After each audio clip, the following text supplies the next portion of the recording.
Hi, നിങ്ങളുടെ വീടിന് അല്ലെങ്കിൽ കെട്ടിടത്തിന് ഏതൊക്കെ തരം ഫൗണ്ടേഷൻസ് ഉപയോഗിക്കാറുണ്ട്? അപ്പോൾ ഈ ഫൗണ്ടേഷൻ സെലക്ട് ചെയ്യുന്നത് എങ്ങനെയാണ്? എഞ്ചിനീയേഴ്സ് ഉപയോഗിക്കുന്ന ആ മെത്തേഡ്സ് എന്തൊക്കെയാണ് നമുക്ക് നോക്കിയാലോ.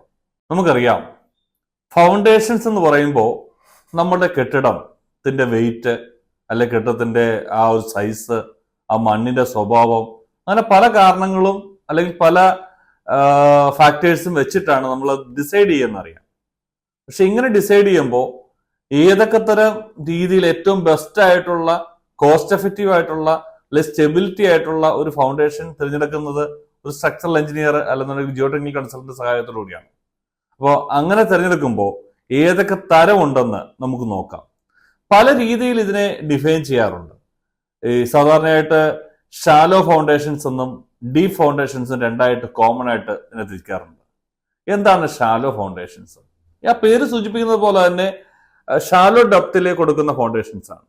അതിൽ നമുക്ക് സ്ട്രിപ്പ് ഫുട്ടിങ്, സ്ട്രാപ്പ് ഫുട്ടിങ്, ഇതൊക്കെ നമ്മൾ കോമൺ ആയിട്ട് കണ്ടിട്ടുണ്ട്. എന്താണ് സ്ട്രിപ്പ് ഫുട്ടിങ്? സ്ട്രിപ്പ് ഫുട്ടിങ് എന്ന് പറഞ്ഞു കഴിഞ്ഞാൽ ഒരു നിശ്ചിത ഏരിയയിൽ ഒരു മാറ്റ് ചെയ്ത് അതിലേക്ക് ടോട്ടൽ ബിൽഡിങ്ങിന്റെ വെയിറ്റിനെ എല്ലാം ട്രാൻസ്ഫർ ചെയ്യുന്ന ഒരു മെത്തേഡാണ് സ്ട്രിപ്പ് ഫുട്ടിങ് എന്ന് പറയുന്നത്.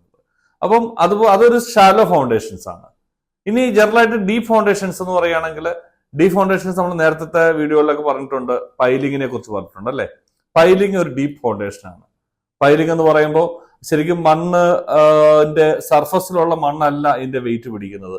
അത് അതിന്റെ ആയി വരുന്ന ലോഡ് എല്ലാം തന്നെ ഡീപ്പർ ആയിട്ടുള്ള റോക്കിലോ അല്ലെങ്കിൽ ഉറച്ച മണ്ണിലോ പോയി അത് ഫൗണ്ടേഷന്റെ വെയിറ്റിനെ ട്രാൻസ്ഫർ ചെയ്യുന്ന ഇതാണ് ഡീപ് ഫൗണ്ടേഷൻസ് എന്ന് പറയുക. അപ്പോൾ പൈലിംഗ് ഒരു ഡീപ് ഫൗണ്ടേഷൻസ് ആണ്. അതിൽ തന്നെ പല ഫൗണ്ടേഷൻസ് നമ്മൾ പല വീഡിയോകളായിട്ട് നമ്മൾ കണ്ടു. എൻഡ് ബെയറിംഗ് പൈൽസ്, അതുപോലെ ഷാലോ പൈലുകൾ, അതായത് അണ്ടർ റീംഡ് പൈലുകൾ, ഇതെല്ലാം നമ്മൾ കണ്ടു. അപ്പം ഈ ഷാലോ ആൻഡ് ഡീപ്പ് എന്ന് കോമൺ ആയിട്ട് ഒരു രീതിയിൽ നമുക്ക് ഫൗണ്ടേഷനെ തിരിക്കാം. ഇനി മറ്റു രീതിയിലേക്ക് നമുക്ക് എന്തൊക്കെയാണ് ചെയ്യുന്നത് നോക്കാം. അടുത്ത ഒരു മേജർ ഫൗണ്ടേഷനാണ് ഫുട്ടിങ്ങുകൾ. എന്താണ് ഫുട്ടിങ്ങുകൾ? ഐസൊലേറ്റഡ് ഫുട്ടിങ് എന്നൊക്കെ പറയുക അല്ലെ. ഐസൊലേറ്റഡ് ഫുട്ടിങ് എന്ന് പറയുമ്പോൾ പേര് സൂചിപ്പിക്കുന്ന പോലെ തന്നെ നമ്മളുടെ ബിൽഡിങ്ങിന്റെ വെയിറ്റിനെ ഓരോ ഫ്രെയിമിലൂടെ, അതായത് ബീമിലൂടെ കോളത്തിലേക്ക് വന്ന്, കോളത്തിൽ നിന്ന് ആ ഒരു പോയിന്റിലേക്ക് വന്ന്, ആ പോയിന്റിൽ മണ്ണിലേക്ക് ആ ഒരു ബേസ്, നമ്മുടെ ഫുട്ട് നിൽക്കുന്നത് പോലെ തന്നെ ഒരു ബേസിലേക്ക് ട്രാൻസ്ഫർ ചെയ്യുന്ന ഒരു മെത്തേഡ്സ് ആണ് ഫുട്ടിങ്ങുകൾ എന്ന് പറയുന്നത്. അത് പല സൈസിലും പല ഷേപ്പിലും ചെയ്യാറുണ്ട്. ഇപ്പൊ റെക്ടാങ്കുലർ ഉണ്ട്, ദെൻ സ്ക്വയർ ഫുട്ടിംഗ് ഉണ്ട്, സർക്കുലർ ഫുട്ടിങ്ങുകളൊക്കെ ചെയ്യാറുണ്ട്.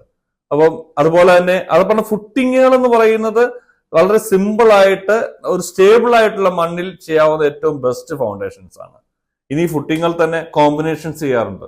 അതിനാണ് കമ്പൈൻഡ് ഫുട്ടിംഗ് എന്ന് പറയുക. ഒന്നോ രണ്ടോ ഫുട്ടിങ്ങുകൾ ചേർന്ന് ഒരു വലിയ ഫുട്ടിംഗ് ആയി മാറുന്ന ഒരു രീതി. അപ്പൊ അതിനെ കമ്പൈൻഡ് ഫുട്ടിംഗ് എന്ന് പറയും. കമ്പൈൻഡ് ഫുട്ടിംഗ് എന്ന് പറയുമ്പോൾ നമുക്ക് ഒരു കാലിൽ നിൽക്കുന്ന ആ വെയിറ്റിനേക്കാളും രണ്ട് കാലിൽ നിന്നാൽ എന്തായിരിക്കും കിട്ടുക? ആ ഒരു അവസ്ഥയാണ് ഉണ്ടാകുക. അപ്പൊ കുറച്ചുകൂടി സ്റ്റേബിൾ ആയിട്ട് മാറാൻ പറ്റും.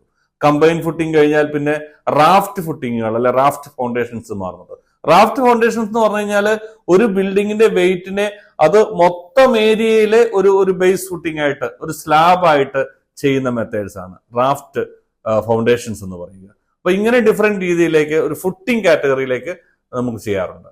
ഇതല്ലാതെ ഇപ്പോ സാധാരണ വീട് പണിയുമ്പോൾ ഉപയോഗിക്കുന്ന ഒരു മെത്തേഡാണ് ഇൻവെർട്ടഡ് ടി ബീം. എന്താണ് ഇൻവെർട്ടഡ് ടി ബീം? ഒരു ബേസ് സ്ലാബ്, ഒരു ബേസ് ഫുട്ടിംഗ് പോലെ ചെയ്തിട്ട് അതിന്റെ മുകളിൽ ഒരു ബീം ചെയ്ത് ആ ബീമിലേക്ക് ഡിഫറൻഷ്യൽ ആയിട്ടുള്ള കോളംസിന്റെ ലോഡ് ട്രാൻസ്ഫർ ചെയ്ത് നമ്മുടെ ചെറിയ കെട്ടിടങ്ങളെയൊക്കെ സ്റ്റേബിൾ ആക്കുന്ന മെത്തേഡ്. ഒരു മീഡിയം ആയിട്ടുള്ള സോയിലിനെ സ്റ്റെബിലൈസ് ചെയ്തിട്ട് ഈ ഇൻവെർട്ടഡ് ടി ബീമുകൾ ചെയ്താൽ നല്ലൊരു ഫുട്ടിംഗ് ആയിട്ട് മാറാറുണ്ട്. അപ്പൊ എല്ലാം നമ്മളുടെ കെട്ടിടത്തിന്റെ വെയിറ്റിനെ അടിസ്ഥാനമാക്കിയാണ് ചെയ്യുന്നതെന്ന് പ്രത്യേകം ഓർക്കേണ്ടതുണ്ട്.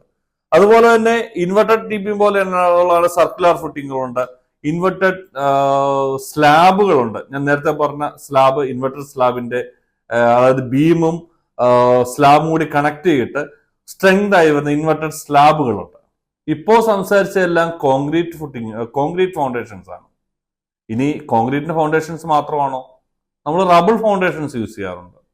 അപ്പോൾ റബിൾ തന്നെ റാൻഡഡ് റബിൾ ഉണ്ട്, ഡ്രൈ റബിൾ ഉണ്ട്, പിന്നെ ലാറ്ററേറ്റ് കൊണ്ട് ഫൗണ്ടേഷൻ ചെയ്യാറുണ്ട്. അപ്പം ഡിഫറൻഷ്യൽ ആയിട്ടുള്ള മെറ്റീരിയൽസ് കൊണ്ട് നമ്മളുടെ കെട്ടിടത്തിന്റെ ലോഡിനെ ട്രാൻസ്ഫർ ചെയ്യാനായിട്ട് ഓരോ സ്റ്റാൻഡേർഡ് മെത്തേഡ്സ് വെച്ച് ചെയ്യുന്ന അല്ലെങ്കിൽ ലോക്കലി അവൈലബിൾ ആയിട്ടുള്ള മെറ്റീരിയൽ എന്താണ്, ആ മണ്ണിന്റെ സ്വഭാവം എന്താണ്, അതെല്ലാം നോക്കിയിട്ടാണ് ഏറ്റവും സ്റ്റേബിൾ ആയിട്ടുള്ള ഒരു എഞ്ചിനീയർ അതിന്റെ ഫൗണ്ടേഷൻ ഡിസൈഡ് ചെയ്യുക.